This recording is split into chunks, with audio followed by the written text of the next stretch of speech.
We continue on today's main topic, that is May the 1st and the demonstrations that are being held everywhere around the world, but particularly in Cuba, that's been an epicenter of this demonstration for years, for decades, and today was no exception. We are actually joined live right now by Kotsai Sigauke from the Revolutionary Communist Group. He's member of the Solidarity Brigades that have come here to join Cubans in their demonstration, in their celebration of May the 1st, Workers' Day.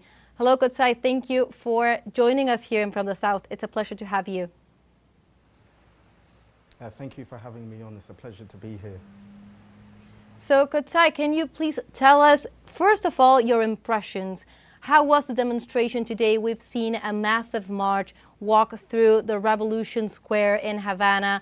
You have come a very long way from Britain to this place. So tell us your impression. What did it mean for you to be here today? Well, I would say that it was very inspiring to see people, revolutionary people, celebrate the gains of their revolution. And it was also inspiring because they weren't only celebrating the gains of their revolution, but they were also defending the gains of those revolution, because Cuba has been under increasing attack by US imperialism, with the tightening of the blockade, with putting Cuba back on the state sponsors of terrorism list. And to see these masses of people come out and say that we're a socialist nation, we're a socialist country, and we are going to defend socialism and the gains of our revolution was just so inspiring to see. I've never seen a May Day like that before. In Britain, May Days are very, very small. In fact, funnily enough, a lot of people are actually working on May Days. So to see the masses of Cubans come out and celebrate and defend the gains of their revolution was inspiring to see. And if anything, it makes me want to fight for socialism in my country and around the world even more.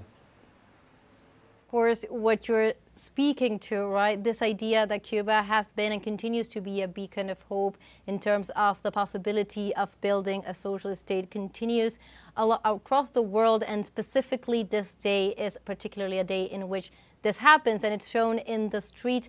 So you were talking about your country, and I would like to ask you particularly about that, because we know that this day, besides the celebration of the conquest, is also a day to continue the struggle, particularly in those countries around the world where the working class is suffering, and in this context, it's suffering a lot. So can you tell us a little bit about your experience in Britain? How is the situation for the working class there, and what are the main demands that they're carrying?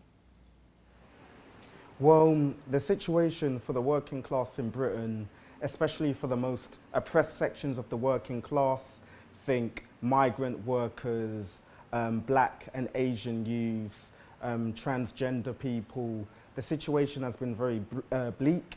In Britain, about 20%, over 20% of the population in Britain is living in poverty. A third of children in Britain also live in poverty, and this is one of the richest countries in the world, and still that many people are living in poverty. The rights of the working class are also under attack constantly. Recently, the imperialist Labour government has announced cuts to benefits, especially for disabled people. Some of the most vulnerable sections of the working class are now going to see their benefits cut. They're going to be harassed by the Department of Work and Pensions and forced into low-paying jobs that they might not necessarily be able to do. So we're now getting into a situation where even if you're disabled in Britain, it is now work or starve.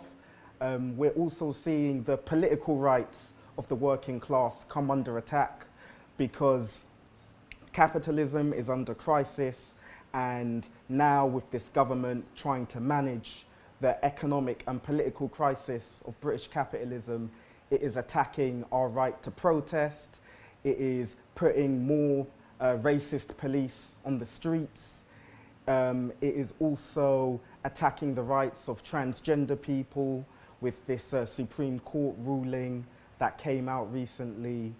And we're also seeing that people, especially supporters of Palestine and the just cause of the Palestinian people, being arrested, being thrown into prison and being charged. People not just from our organization, but nearly anybody who's showing solidarity with Palestine in any sort of radical way. So those are the conditions of the working class in Britain right now. And I would say that, you know, the demands of the working class in Britain are the demands of the working class anywhere, really, you know. Affordable housing, free housing even, education, healthcare, which is also under attack, benefits. These are things that are slowly being stripped away from the working class in Britain. So that is what I would say to that.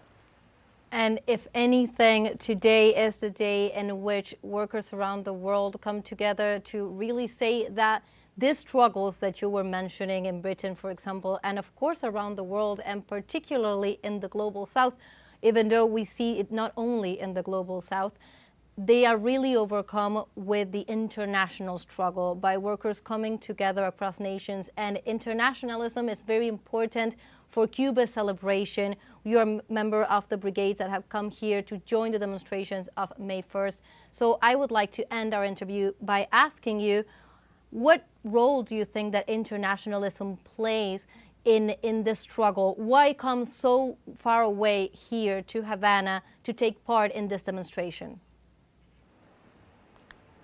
Well, because Cuba is a shining example of socialism. It was a colony of Spain for so long, colonized by Spain. And then it became a neo-colony of the US and was under a dictatorship. The Cuban people eventually rose up and they were committed to fighting imperialism and fighting underdevelopment. And they realized that socialism was the way to do that. Despite the fact that socialism collapsed around the world, especially in Eastern Europe, the Cuban people have continued to resist imperialism and they have continued to defend socialism. And that is an example for struggles that we see all around the world. You know, the Cuban people have always shown solidarity with the Palestinian people. The Cuban people have always shown solidarity with black people in Africa fighting against white supremacy and imperialism in Africa, in Angola, in South Africa. So Cuba's internationalism, it's the fact that it takes the slogan, workers and oppressed people of all countries unite. That is an example that I wanted to see in practice in real time. And it's something that I really am excited to take back to Britain and continue to build any sort of revolutionary movement that I can there. And it's really so important to have this brigade here. Thank you so much.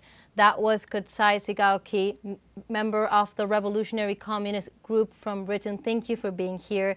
And also member of the Solidarity Brigades.